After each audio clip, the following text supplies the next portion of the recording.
The Assad legacy is one of horror. Hundreds of thousands dead, millions displaced or in exile. But perhaps nothing illustrates the deep depravity more than the atrocious archipelago of prisons and torture centers where tens of thousands were killed by the regime.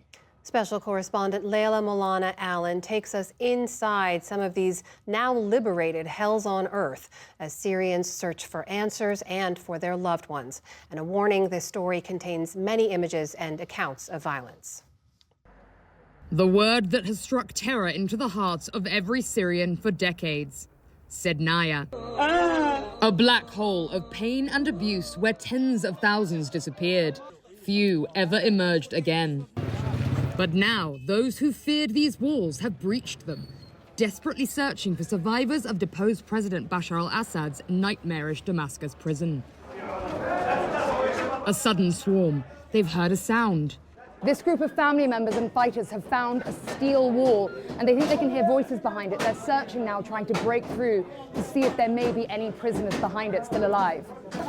Rescue crews have been searching the vast mountain compound for days, following rumors of a network of hidden cells underground. Pounding through layers of concrete, they found nothing. But with tens of thousands more detainees still missing, these families are holding on to that fading hope. And everyone here is determined to leave no stone unturned. Outside, more crowds and pleading faces. Malak's 16-year-old son was taken 7 years ago. She never heard from him again, but the government told her he was alive in jail. What was his crime? He was 17. He missed out on his childhood, and I didn't get to see him grow up. He is the sweetest young man. Like so many here, she says her son did nothing to deserve this. She was never told why he was imprisoned. When Sednaya was broken open last weekend, she jumped on a bus from her home far in the north. For 3 days, she has sat here in the freezing cold with other gathered mothers, waiting. I don't want anything except my son. My heart is telling me that my son is here, like he's calling for me. Mama.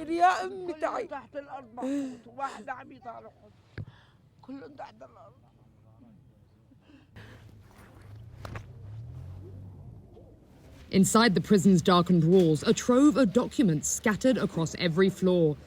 Each contains precious details that could reveal news of a loved one. Syrians scour through the crumpled pages by the light of their cell phones, looking desperately for a lead on a loved one. Hurriedly abandoned documents list the names of women held underground, fingerprints of inmates, and every now and then, signs of the children we now know were held here. A coloring book. Kids as young as 13 were imprisoned here, and some were born here. The horrifying legacy of the systematic rape of female inmates. 14-year-old Malik is helping his family search for his cousin. He hopes he'll never have to face what other boys his age have. I hope now the oppression in this country will end, and children will be free to go to school and not fear being arrested. But hope for everyone here is turning to despair as the evidence of Assad's torture chambers inside the walls of the prison becomes clear. A wall of death, nooses laid out for public hangings, and then the crusher. They bring a prisoner and put him between these metal plates and crush him between them. Then they scrape out the flesh and bones and throw it in a bag. Human beings treated like waste. With thousands of inmates crammed within these walls, prisoners say there were daily executions, sometimes just to make space. In the bowels of the complex, more horrors await. Many who were kept down here did not see daylight for years. Prisoners say this hole was for daily humiliation. The guards filled it with urine and feces and would force them into it. On the walls, the fevered scratchings of those who tried to keep a sense of time and life outside. For years, we've searched for evidence of what exactly was happening in this place they called the human slaughterhouse, based on snippets of information that came from the few people who managed to make it out alive. It's utterly haunting now to walk these halls and know that these tiny cells are where so many thousands of human beings endured unimaginable suffering. The minds of the thousands who survived these torture chambers remain haunted. The Assad regime considered us terrorists. If you were married, they'd bring your wife and beat her, and her friends. They would torture, rape, and humiliate them. Some stayed in darkness all day. Some would die from the torture. We were constantly beaten. I saw the cruelty for myself, and so many people died around me. Muhammad was arrested at 17. He spent 3 years in another prison. He was finally released, only to be immediately conscripted into the army by force. He defected as soon as he could, but the authorities tracked him down and threw him in Sednaya. I was so terrified. If we hadn't been saved by our brothers, I would have gone insane. Those that were with me had already gone insane. Daily physical and psychological torture have taken their toll. But unimaginable just a few days ago, Muhammad is home. Some of the thousands still searching are now forced to accept the horrifying truth that a funeral shroud may be better than no news at all. There is a box with bones, just bones. Dozens of bodies were discovered at a military hospital next to Sednaya yesterday and were brought here to Damascus's Mujtahid Public Hospital. In various states of decay, many with limbs missing. Some seem only to have been killed in the last few weeks.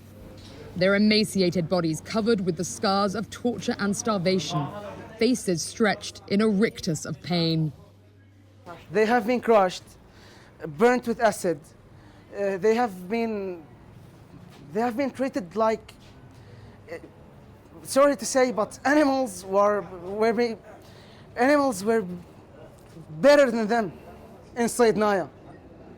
All day, families have come to collect the bodies of loved ones they've identified. If you see there is a box that's filled with bones. Their skins and meat was burnt in acid. Room after room of the morgue is laden with corpses. This man is searching for his son. The doctor tries to help him find identifying features like teeth and eyebrows. Sobbing mothers and shell-shocked fathers file through in anguish, barely able to bring themselves to look at the rows of young men, desperate not to see their children among them, but driven by desperation to discover their fates. A young man rocks in the corner of the morgue, inconsolable. For those too destroyed to be identified, DNA tests. They died alone in an unimaginable hell. These heartbroken families, faint hopes now gone, pray they can show them the respect they deserve in death. Across Syria, thousands of grieving families may soon no longer be looking for mass prisons, but mass graves. For the PBS News Hour, I'm Leila Molana-Allen in Sednaya Prison, Damascus.